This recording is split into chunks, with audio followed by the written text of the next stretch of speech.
देखिए, आपका प्रसंग चल रहा था केशव दास द्वारा रचित रावण अंगद संवाद। रावण अंगद संवाद कहो या अंगद रावण संवाद कहो, बात एक ही है, अलग नहीं। दोनों ही अपनी अपनी वाक चातुर्य और जिस तरह से प्रश्नोत्तर शैली में संवाद दिखाया है, दोनों का ही अच्छा प्रयास है रावण और अंगद का अपनी अपनी बात कहने में। तो देखिए, शुरुआत अपने कितने हो गए थे? 7 पद हो गए थे। तो कल अपन ने जो पढ़ा था, जिसमें अपन ने शुरुआत किया था 5 में से, और 5वां जो पद था उसमें रावण ने क्या दिए थी? कूटनीति और भेद नीति वाली बात बताई थी। क्योंकि अंगद रामदल का वानर है, इसीलिए उसको भेद फूट डालो राज करो, भेद नीति का सहारा लेना चाहता है और रामदल से उसको अलग कर कर उसी के हाथों से किसको? राम को मरवाना चाहता है। और उसने क्या कहा था 5 में कि 8 दिशा बलि दे। 8 दिशा का मतलब कि कल नाम आया था कि नल और नील, सुखेन और हनु, 4 राम लक्ष्मण सुग्रीव और जाम्बवत कि ये 8 व्यक्ति हैं। इन्हीं 8 व्यक्तियों को क्या करना? 8 दिशाओं में ले जाकर इनकी बलि दे दे, अर्थात उनको मारने की ओर इशारा किया था। लेकिन अंगद ने रावण की बात को नहीं माना, सुना जरूर। एक भेद नीति और कूटनीति के आधार पर चाल चली है। रावण ने उसको ये कहना चाहता है कि भाई, अब तुम्हारे पिता का हत्यारा है राम, और पिता का हत्यारा होने के नाते आपका फर्ज बनता है कि आप श्री राम को मार दें। 6 में अंगद ने बात बताई थी और रावण की चढ़ने की ओर इशारा किया था, जिसमें उन्होंने शुरुआत कहाँ से की थी?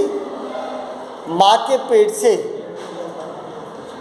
उसके बाद पलना पर चढ़ा, उसके बाद पली का 4 पाई पर चढ़ा, और उसके बाद पालकी पर चढ़ा, और फिर गर्भ के गढ़ पर चढ़ता चला गया और गजबाज चढ़ो, हाथी घोड़ों पर भी चढ़ा, और यहाँ तक कि आसमान में विमान पर चढ़ा, रुका नहीं।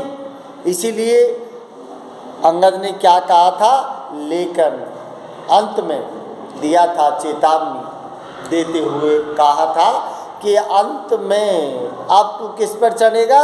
चिता पर चढ़ेगा, क्योंकि मूर्ख है तू, समझने का प्रयास नहीं किया है। इसीलिए उसको समझाने का प्रयास किया था अंगद ने, और अंत में राम के शरण में जाने का संकेत किया था। 7वां आपने पढ़ा था, जिसमें रावण को समझाते हुए अंगद ने बताई थी बात, कौन सी? हाथी न साथी न घोड़े न चेरे, कोई भी न गांव न ठाव, तात न मात न पुत्र न मित्र, न तिये कहूँ संग तेरे, कोई संग नहीं जाएगा तेरे। न हाथी है, न घोड़ा है, न माता है, न पिता है, न भाई है, न बंधु है, न क्या है? कोई साथी, कोई सेवक, कोई दास, तेरे यहाँ है सब कुछ तेरे पास, लेकिन जब मरेगा ना, उसके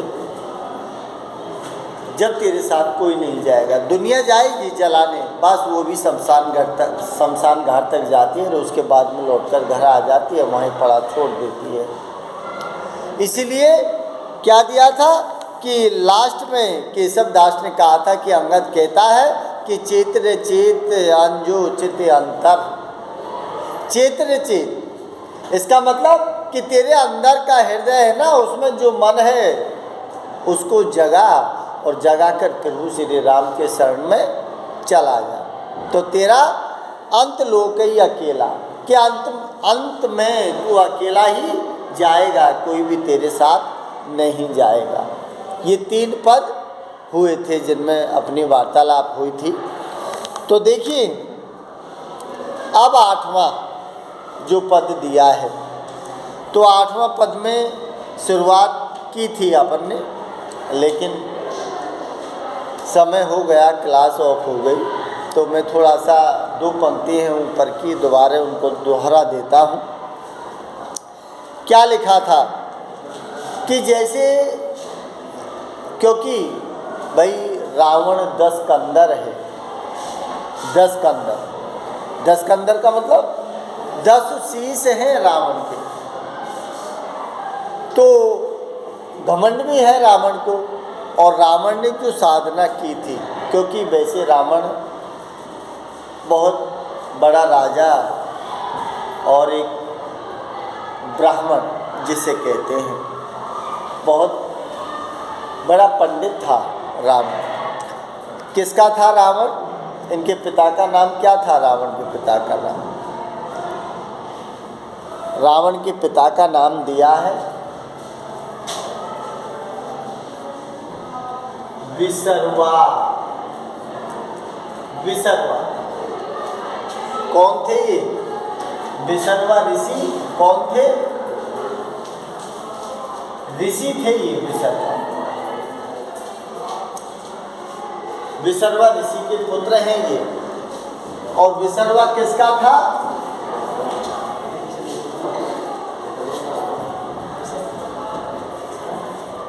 विसर्वा किसका था? ऋषि दिया है पुलिस्त। ऋषि पुलिस्त का पुत्र था विसर्वा। और विसर्वा का पुत्र कौन है? रावण। इसकी माँ का नाम क्या था? केकसी। केकसी जो इसके पुत्र थी राजा सोमाली की। राजा सोमाली की पुत्री थी केकसी, जो कि विसर्वा ऋषि के भाई थी। और विसर्वा और केकसी का ही पुत्र ये रावण है। इसीलिए ये तो दैत्य है, ये पंडित है। विसर्वा पुलिस ऋषि है, वो पंडित है, ब्राह्मण है। और ये कौन है? सोमाली दैत्य राजा था राक्षसों का, उसकी पुत्री केकसी है। इसीलिए ब्राह्मण और राक्षस दोनों का मिश्रण है रावण। तो देखिए क्या दिया था कि जैसे योग साधना के द्वारा रावण ने भोले शंकर की साधना की और भोले शंकर को कैलाश पर्वत के सहित उठा दिया था, तो भोले शंकर को भी क्या होगा?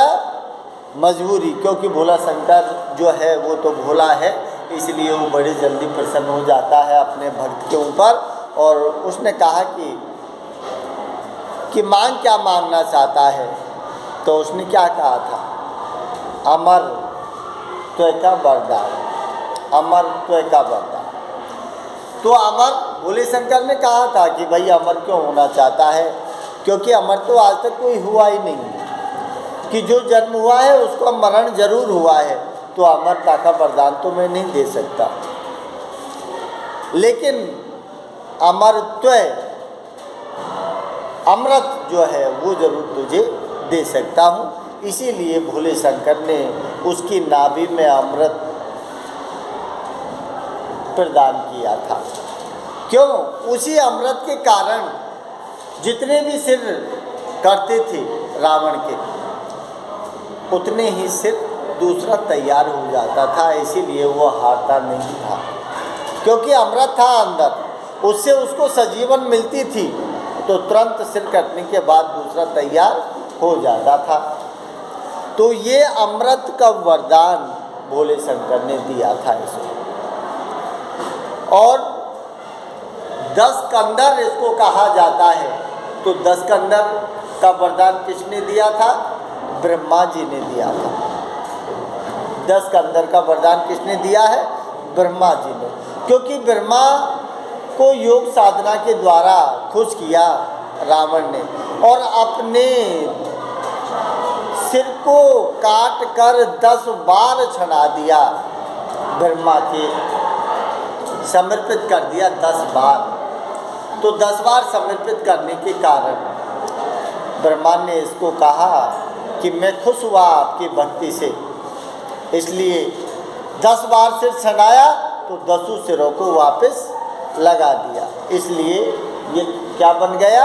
10 कंदर। और ब्रह्मा से कहा कि मैं अमरता का वरदान चाहता हूँ। तो अब अमरता में वरदान जो मांगा था कि मैं किसी जीव प्राणी किसी पर नहीं मरूं, मानव का नाम नहीं लिया था इसने, रावण ने, कि मैं, क्योंकि मानव को ये कमज़ोर समझता था, इसीलिए मानव को छोड़ दिया रावण ने। क्योंकि भगवान जहाँ भी कोई काम करता है ना, वहाँ कोई कमी रखवा देता है। तो जब इसने कहा कि मैं कोई जीव प्राणी, नाग देवता, किसी से भी नहीं मरूं, ऐसा वरदान दो मुझे अजर अमर का।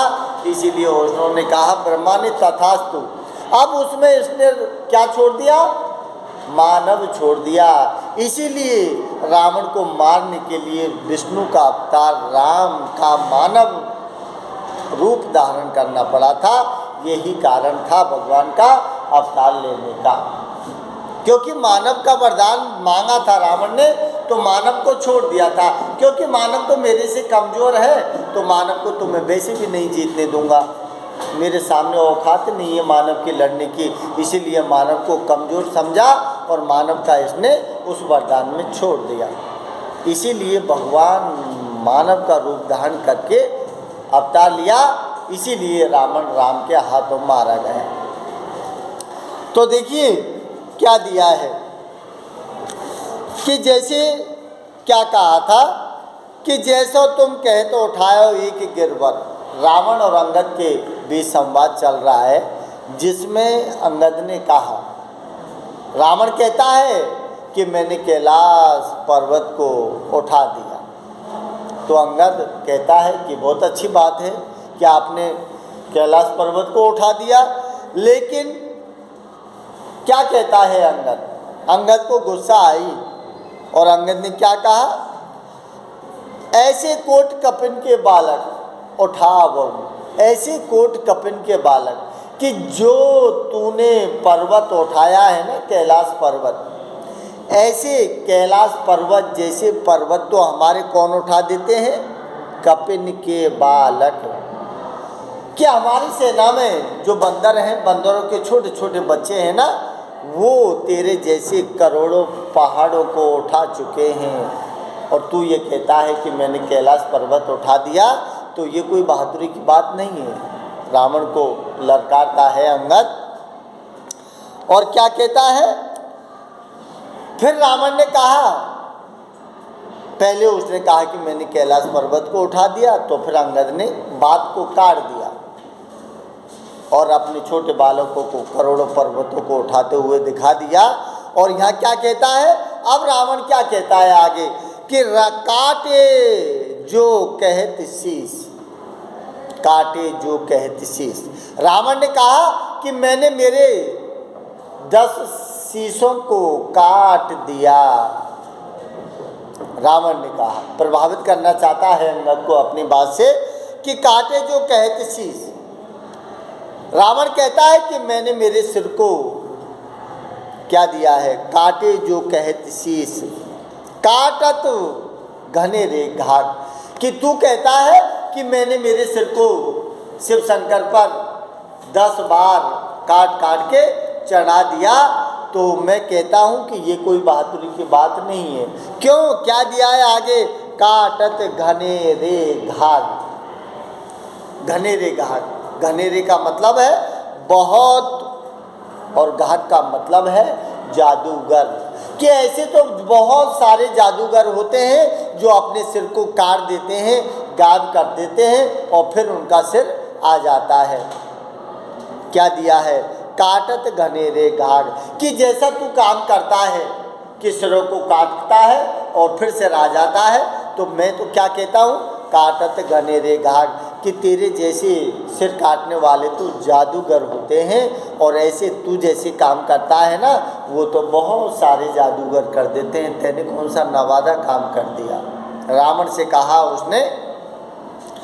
आगे क्या दिया है कि भगर के खेले क्यों सोबट पद पावई।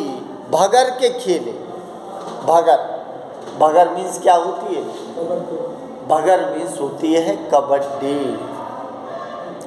कि भगर के खेले, कि जो कबड्डी का खेलने वाला जो खिलाड़ी है ना, अपने जो प्रतिपक्षी प्रतिद्वंदी जो दूसरी अपोजिट में होती है पार्टी, उसको क्या करता है, कई बार परास्त करता है, लेकिन उसको क्या नहीं कहा जाता। क्या लिखा है इसमें? सुभट पद पावई। सुभट, सुभट का मतलब है महान योद्धा का पद नहीं पा सकता। हालांकि कबड्डी खेलने वाला जो आदमी है ना, वो सामने वाली पार्टी जो होती है उसको चाहे सारे खिलाड़ियों को वो परास्त कर दे, लेकिन कभी कोई ये नहीं कहेगा कि ये बहुत बड़ा योद्धा है, क्योंकि रावण को अंगद ने अपने वाक चातुर्य से परास्त किया है।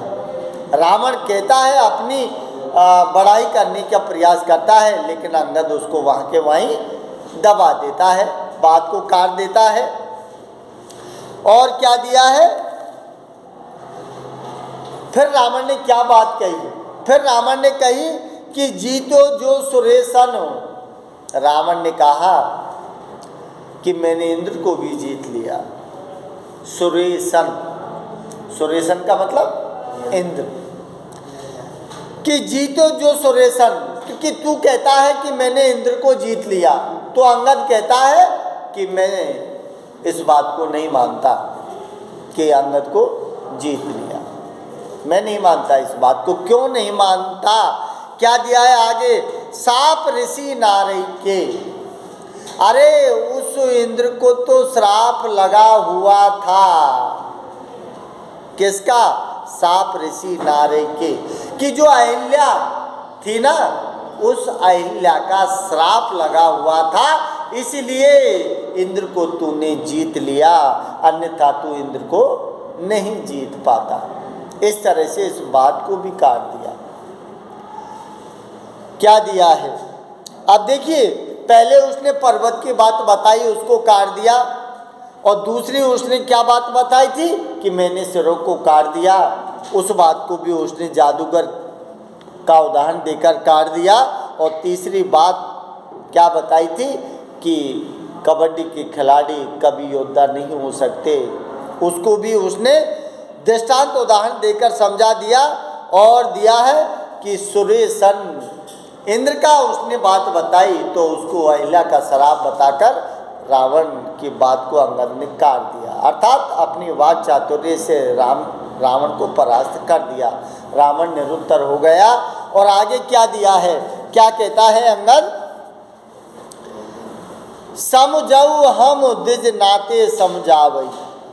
समझऊ हम, कि हे रावण, कि हम तुम्हें किसके नाते समझाने का प्रयास करते हैं? क्या दिया है?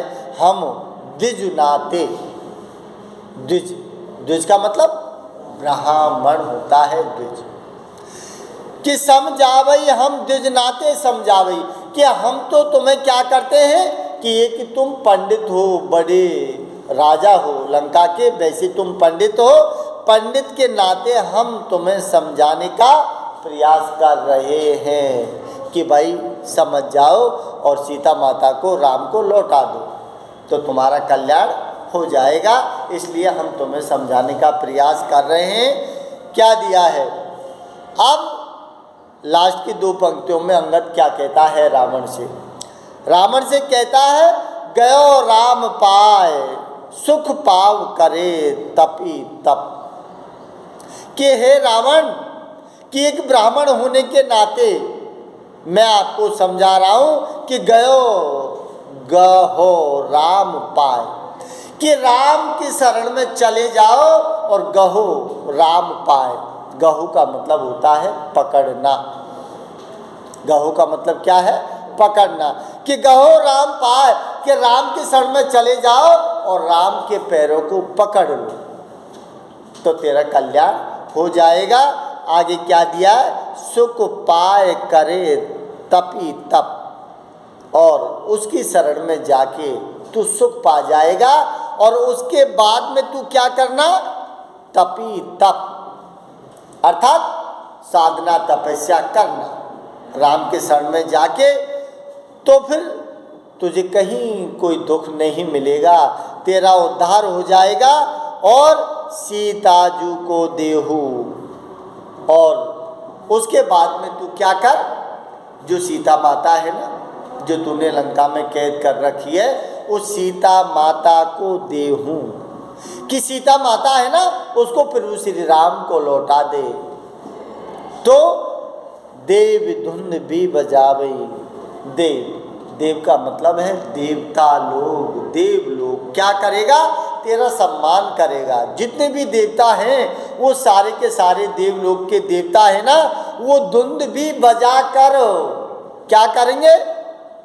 तेरा स्वागत करेंगे, तेरा गुणगान करेंगे। इसलिए अंगद जो है अपनी वाक्चातुर्य से रावण की हर बात को काटता है, और रावण की बात को काट कर अंत में प्रभु श्री राम के पैरों को पकड़कर उसके शरण में जाने के लिए संकेत करता है, और सीता माता को लौटने के लिए रावण से कहता है।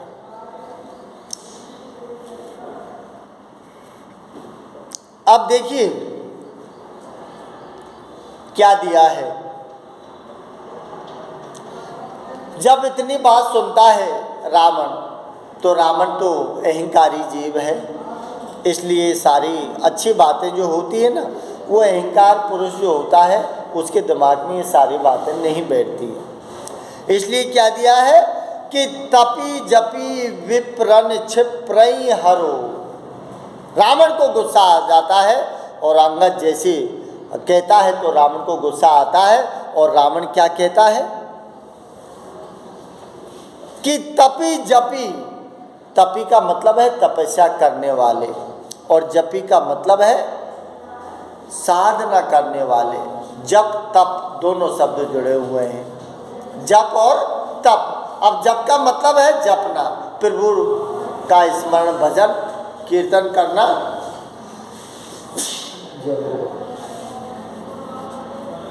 क्या दिया है कि जपी तपी विप्रन, विप्रनी, विप्रनी का मतलब है ब्राह्मण। विप्रनी का मतलब क्या है? ब्राह्मणी। क्षिप्रई, क्षिप्रई, क्षिप्रई का मतलब है पृथ्वी। क्षिति क्षिप्रई, ये किसका संकेत दिया है? क्षिप्रई हरो। हरो का मतलब है कि जो जपी तपी है ना, उनको पृथ्वी से क्या कर दूंगा? विनाश कर दूंगा। हरोई, हरोई का मतलब है विनाश करना। क्या दिया है कि जपी तपी विप्रन क्षिप्रई हरो, कि अंगद क्या कहता है कि तू ब्राह्मण और तेरे प्रभु श्री राम की तू बढ़ाई कर रहा है, तो सुन ले, मैं क्या कर दूंगा? जपी तपी विप्रन क्षिप्रई हरो, कि जितने भी पृथ्वी पर कौन है जप करने वाले और तप तपस्या करने वाले जितने भी लोग हैं ना, जितने भी ब्राह्मण लोग हैं, उन सबको क्षिप्रई हरो, सारे के सारे लोगों को पृथ्वी से विहीन कर दूंगा, अर्थात मार दूंगा। कौन कहता है? रावण। अब क्या कहता है? ए देव द्वेषी, ए देव, एक तो देव और एक ए देव। देव के आगे ए लगा है, इसका मतलब ए माने नहीं, जो देवता नहीं है, राक्षस है। संकेत क्या है? ए देव। ए देव का मतलब है राक्षस, द्वेषी सब देव सहारो। और जितने भी ए द्वेषी, ए देव दिया है। ए देव का मतलब है कि राक्षस द्वेषी का मतलब है शत्रु या दुश्मन, कि जो राक्षसों के द्वेषी हैं, जो राक्षसों के दुश्मन है ना, सब देव, जितने भी देवता हैं जो राक्षसों के दुश्मन है ना, उनको क्या कर दूंगा, देव सहारो, कि जितने भी देवता हैं जो राक्षसों के क्या हैं, द्वेषी हैं, ईर्ष्या करने वाले हैं, जो दुश्मन है ना, उन सबको देव सहारो, सारे के सारे लोगों को मार दूंगा, रावण कहता है अंगद से।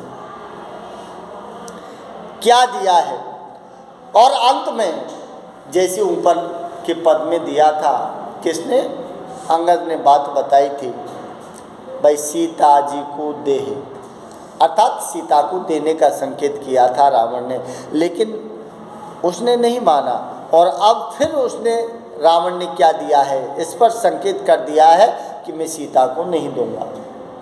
क्या दिया है, सिया ने देहु यह नेम जी धारो, कि क्या कहता है अंगद कि मैं सीता को लौटा दूं, मैं ऐसा नहीं कर सकता।